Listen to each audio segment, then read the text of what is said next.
Hi, in this lesson, you're going to get your first sort of problem. So your first learning experience through inquiry.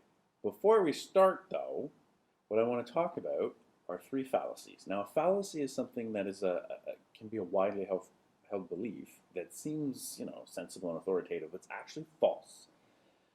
They are the fallacy of composition, the fallacy of cause and effect, and the fallacy of single causation. And what they essentially are is things that new students to economics will often do. So the first one, the fallacy of composition, is that you make the mistake of thinking that one economic event or outcome affects everybody the same way. For instance, in economic recession, when times are bad, they're bad for everyone. Not true. If you're in the bankruptcy business, often the recession is a great time for you. If you're an accountant, it doesn't actually matter whether business is doing well or poorly. You still have to record what the businesses are doing. So the fact that good times or bad times are often expressed as what they are for people net, right, on the whole, on the balance. But there will be people who are doing really well in bad times and really poorly in good times. Second one, the fallacy of cause and effect. That if you see something happen and then something happens right after it, the assumption is that the first thing caused the second thing. That is not always true. And the third is the fallacy of single causation. That one outcome has a single cause. And that's almost never true. I mean, think about it. In your life, you're having a bad day. Is it really only because of one thing? Probably not, right? Rare. So, on that note, let's look at our first problems. Our first questions, I should say. So, in the lesson outline, what you need to do is go here, and you'll see that I'm talking about this one. Let's start with the question.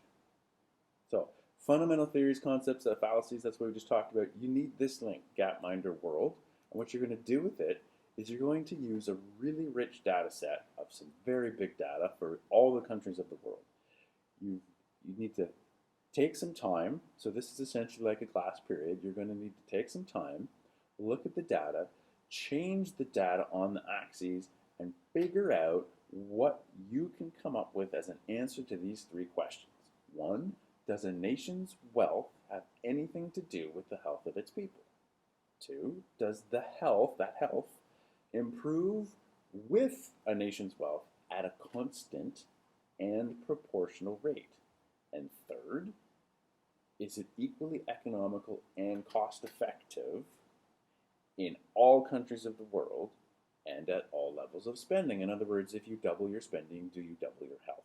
And is that true everywhere? So take some time to try and come up with what you think might be the answer to these questions. And while you're doing it, take a look down here, see if you can figure out why this might be important. And I'll tell you, since this is the first time you're doing it, what it's going to lead to are these economic laws. 3 of the 4 major economic laws that are not going to go away all semester. When you open Gapminder World, this is what you're going to see. It's a data set, a rich data set that you don't have to actually have taken data management or understand anything about statistics to interpret, because it's visual. You can change anything on the x-axis and anything on the y-axis and plot it. Once you've done that, the graph changes. If they have this data for more than 1 year, you can even play it and watch it change over the years. So what you have to do, and you even have size of the bubble and color of the bubble are additional data sets, right? The size of the bubble is population of a country, and the color is the region of the world over here.